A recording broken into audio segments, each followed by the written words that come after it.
This is my audience.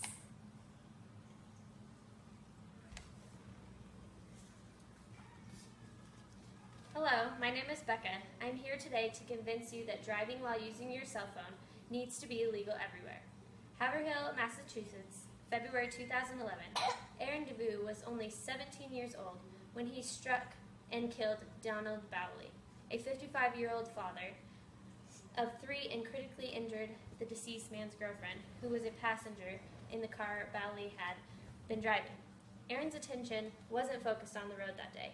It was focused on the 193 text messages he had been sending using his smartphone.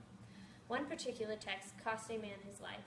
According to police investigators, the teenager had been texting a minute before the fatal crash and continued texting after the accident. By taking his eyes off the road, Aaron altered the course of his life and that of his victim, for the worse, forever. DeVue was convicted of both vehicular homicide and negligent operation, as well as several other traffic violations, and was sentenced to 2.5 years in prison. His license was also suspended for 15 years. This young man's life was changed forever, and he now has to live with the fact that he killed a man over something he could have prevented if he was looking at the road the whole time. This devastating story just shows us that using our cell phones while driving can cause severe consequences and ruin anyone's life in an instant. So I'm going to now go over the laws that are put in place now and some statistics and consequences that can come of driving while on your phone. Alive at 25 states that the laws in Colorado were set because of 2 highly talked about deaths, a 9-year-old named Erica Forney and a 63-year-old man named Jim Price. The 9-year-old was struck and killed by a driver on their cell phone back in June of 2009 in Fort Collins. So in December of 2009, the new law went into effect, banning the use of cell phones for drivers under the age of 18 at all times. In addition, texting, emailing, and twittering are banned for all drivers. Cell phone use is only permitted for emergencies. There are 45 other states that also have the no texting laws, and 14 states that banned no handheld cell phone in your hand at all times. Montana and Arizona are the only states that have no restrictions at all. All of these states' biggest advice is to pull over somewhere safe if you just can't wait till your destination. Now that we have talked about the law, let's move on to some of the statistics.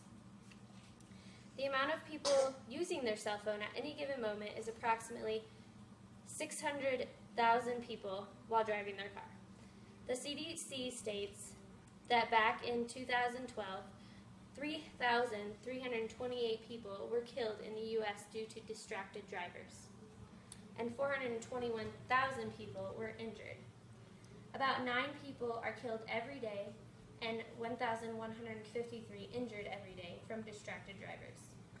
The 3 different ways a driver gets distracted are visual, which is taking eyes off the road to check your phone; manual, which is taking your hands off the wheel to text or send an email on your phone; and cognitive, taking your mind off driving, trying to think about what you're trying to talk about with your friends. The ages that get distracted the most are between 15 and 19 years old. It is stated in the U.S. Department of Transportation that 11% of drivers, 15 to 19, are involved in fatal crashes that were reported to be distracted at the time of the crash. 21% of these youth are distracted by use of cell phones, which is the largest group age of drivers that crash because of cell phone distraction.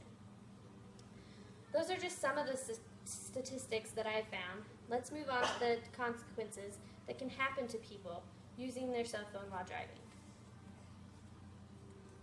The biggest consequence of driving while distracted by your cell phone is possibly killing yourself or someone else, or injuring yourself or someone else.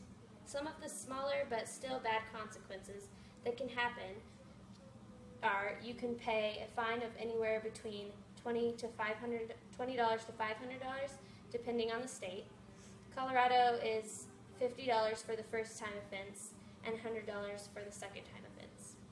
If you end up killing someone, you could possibly end up in jail. You may be required to take a driver's safety test. Points will be taken from your license, or your license could be suspended. Your vehicle could be impounded, which is another cost that is expensive. If someone does kill someone in an accident and it is clearly their fault, the cops could take your phone as evidence to see if you being distracted was the cause of the accident. I also think more consequences should be put in place because it is said that texting and driving is 6 times more dangerous than drunk driving. So fines should definitely be higher if you are caught texting, emailing, Facebooking, or tweeting. There is no reason you can't wait to do these things till you are somewhere safe, and if that means pulling over to the side where you are safe, then do so. It's not worth ruining your life or someone else's life. Here are some photos of people's lives that were changed forever. This young man, 19 years old, is in the truck that's in between the bus, and then that's what's left of his truck. He was killed, and he killed a 15-year-old. This guy was killed instantly texting his girlfriend. You can tell he's on the wrong side of the road. This is just a picture of another bad texting and driving accident. You do not want to be the suspect or the victim, so just put your phone down. And we need to make this illegal everywhere. And the most important thing is just remember to pull over to a safe place if you need to text or call someone. Thank you. And this is my audience.